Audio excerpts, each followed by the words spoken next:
자, 죄송합니다. 지금 핸드폰 카메라 용량 때문에 잠깐 끊어졌어요. 이어서 하겠습니다. 교비 회계로 써야 될 항목을 돈이 없어서 다른 회계에서 먼저 쓰고 그거를 갚았다면 이거는 교비 회계로 잘 썼다라는 거죠. 아시겠습니까? 그러면은 구분을 좀 해볼게요. 기출 지문에 그냥 아무런 내용 없이 교비 회계를 다른 데다가 썼다라고 나온다면 이거는 횡령입니다. 됐습니까? 이 지문이 기출로 나오거나 시험 문제 나오면요, 반드시 교비 회계 앞에 붙는 단어가 있어요. 무슨 단어? 원래라는 단어입니다. 원래 교비 회계를 썼어야 되는데 얘가 돈이 있었으면 그냥 썼었을 거예요. 그쵸? 근데 원래 교비 회계로 썼었어야 되는데 없어서 다른 데다 쓰고 얘가 갚았다. 이런 식으로 나올 겁니다. 이거는 횡령죄 된다 안 된다? 횡령죄가 되지 않더라예요. 됐습니까? 그럼 우리 1% 해결했어요. 그럼 나머지 1% 해결해야 되겠죠?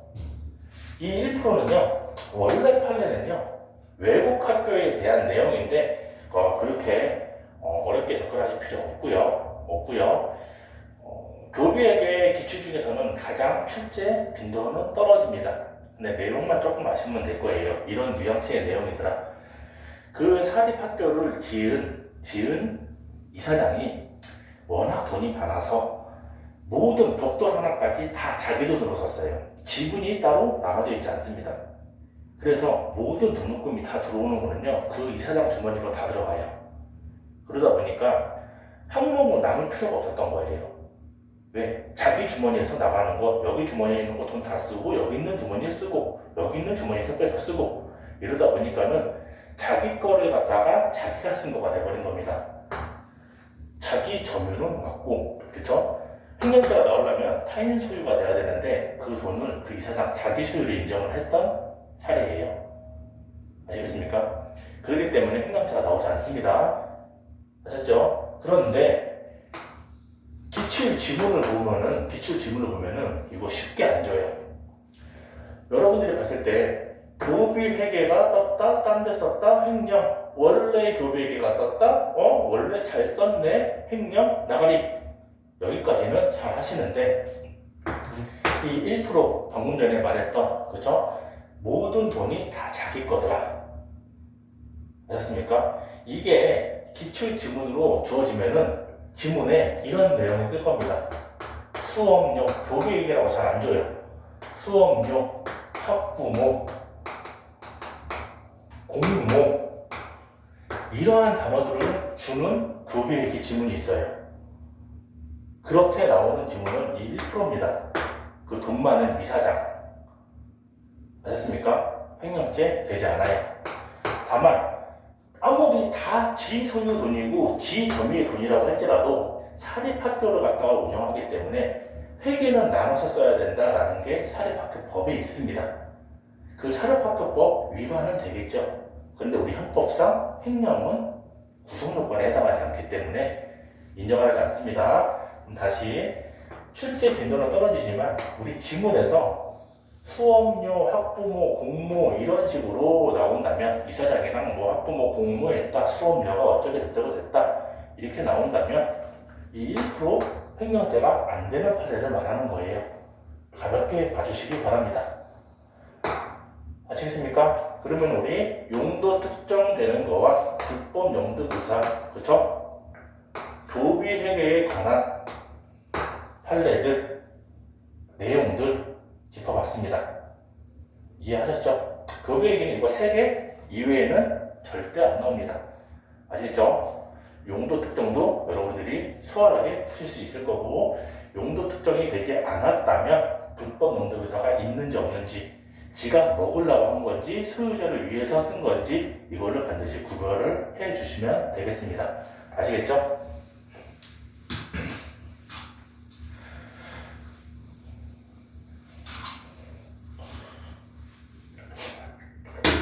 자, 마지막으로 우리 명의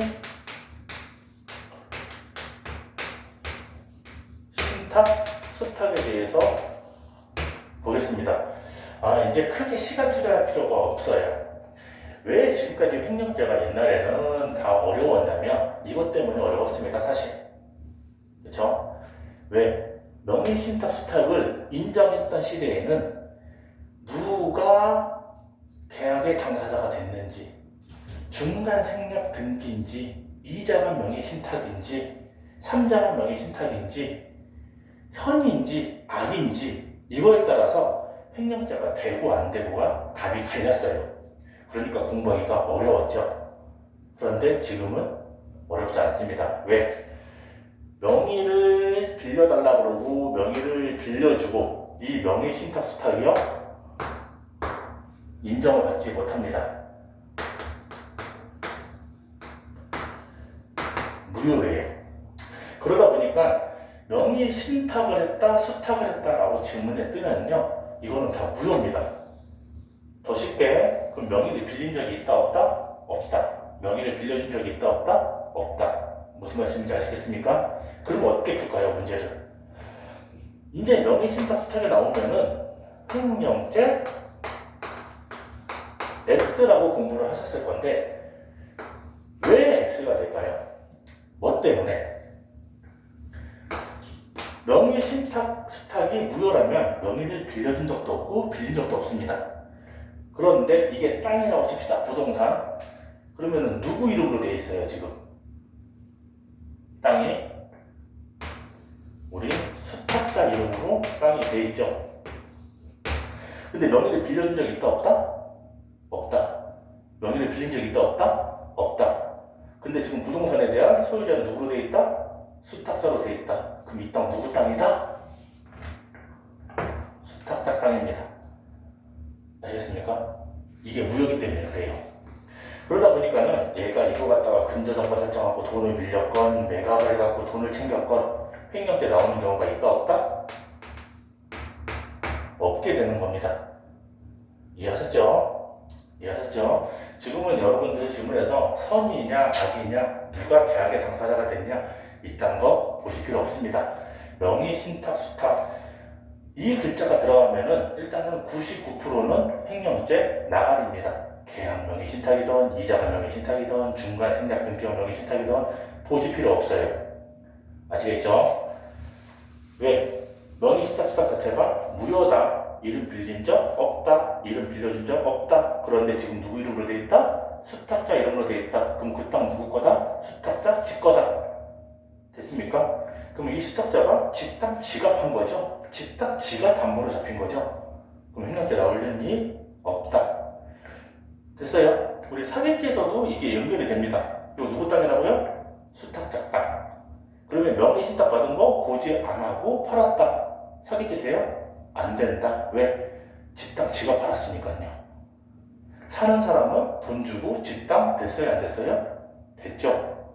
그러니까는 사기죄가 될 리가 없겠죠. 왜? 속은 게 없으니까. 그럼 사기죄 가서 우리 기망에 대해서 공부를 다시 하셔야 되고요. 그런데 하나 공부 따로 하셔야죠. 우리 종중판례. 근데 수험생분들 주의를 하셔야 될 게 있어요. 명의신탁 수탁이 나오면은 횡령이 다 나가는데 우리 종중판례 하나만큼은 우리 횡령죄가 성립하고 별도의 횡령죄까지 성립을 하더라라고 공부를 하셨는데 종중판례 횡령죄, 종중판례 예외 이렇게 공부를 하시면은 조금 곤란한 일이 생길 수가 있습니다. 왜 그러냐면은 요즘 추세를 보면은 종중자 안 줍니다. 시험지에서. 그쵸? 지문에서요 종중자를 안 줘요. 종중자를 안 주고 지문을 주고 이 지문이 종중판례인 거를 여러분들이 직접 잡으셔야 돼요. 왜? 이 지문을 보면은 내용에 명의신탁, 수탁 이런 단어들이 들어가 있습니다. 됐습니까? 그럼 여러분들이 큰 실수를 할 수가 있어요.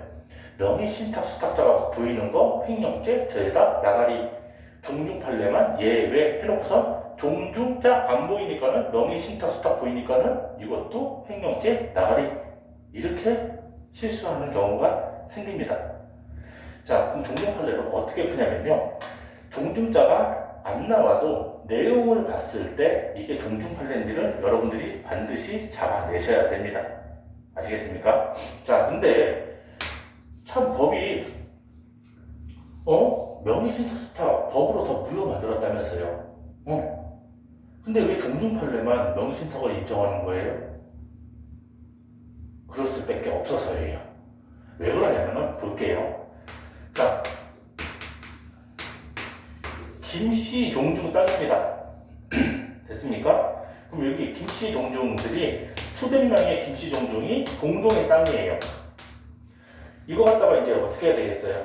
등기소 가서 등기를 해야 되겠죠? 그러면 소유자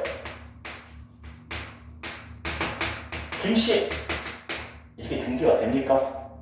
어디 김씨요? 어디 지역 김씨? 대한민국의 김씨 종중이 하나예요?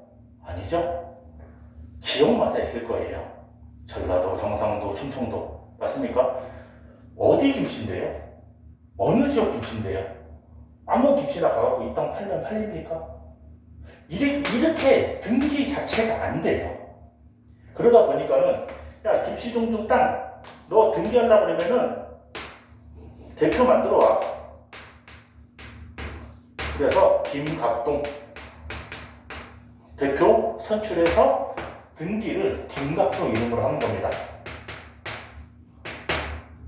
됐습니까? 원래 땅 소유자 누구예요? 우리 김씨 종중. 근데 누구 이름으로 돼 있어요? 김갑동. 왜? 이렇게 등기가 안 되니까. 이렇게 등기가 안 되니까. 그러다 보니까는 명의신탁수탁 관계가 자연스럽게 저절로 만들어진 거예요. 이때 얘가 마음대로 썼다. 그러면 소유자, 점유자 이걸 인정을 해가지고 우리 횡령죄를 인정하게 됩니다. 왜 종중 판례만 명의신탁수탁을 인정하게 됐는지 아시겠습니까? 이해하셨죠? 이해하셨으면은 이제 종중자가 지문에 안 주어졌을 때, 종중 판례인지 잡아내는 공부를 해 보겠습니다. 지문을 보면요, 일단 판례 내용은 즉슨 이래요. 종중이 김씨라고 등기가 안 되니까 대표자인 김갑동이 등기를 한 겁니다. 자기 땅으로 소유자를. 그때 김갑동이 이제 욕심이 생긴 거죠. 욕심이 생겨서 이 종중 땅에 일부를 근저당권 설정을 잡히고 돈을 빌려요. 됐습니까? 지금 김갑동이 침해한 종중 땅은 어디예요? 요거죠. 여기 땅은요 여전히 종중 땅이에요, 아니에요? 여전히 종중 땅이에요. 여기에 대해서만 근저당권 설정하고 돈을 빌렸으니까. 그 후에 뭐 종중한테 걸려가지고 욕을 먹었던지 아니면 얘가 더 다른 욕심이 생겼던지 어쨌든 나머지 땅에 대해서도 근저당권을 설정하거나 아니면 이번에는 아예 매각을 해버려요. 이렇게 사례가 나오면은 종중 판례를 말하는 겁니다. 종중자가 안 나와도. 그러면 우리 어떻게 공부를 하면 될까요? 이렇게 질문이 만들어집니다. 최초의 근저당권 설정 이만큼 먹었죠? 맞습니까? 그리고 나중에 나머지 땅에 대해서 근저당권 설정을 하거나 매각했다. 그래서 불법성이 이만큼 보호법의 침해가 이만큼이었던 게 중대한 더 큰 보호법의 침해가 만들어졌다, 안 만들어졌다? 만들어졌다. 그래서 이거 먹은 횡령죄와 그 뒤에 손대지 않았던 여전히 종중 땅을 손댔을 때 여기에 대한 별도의 횡령죄가 구성한다는 겁니다. 아시겠습니까? 자, 결론. 종중 판례가 나왔는데 종중자가 안 나왔다? 그러는데 어떻게 종중 판례제가 하냐? 지문에서 최초의 근저당권 설정, 나중에 나머지 땅에 대해서 근저당권 설정이나 매각, 보호법의 침해가 더 중대해졌다, 더 커졌다 이렇게 나오면은 지문에 명의신탁수탁자가 나온다고 하더라도 이거는 종중 판례이기 때문에 횡령죄와 별도의 횡령죄가 된다라고 여러분들이 답을 골라내실 수 있으셔야 됩니다. 아시겠습니까?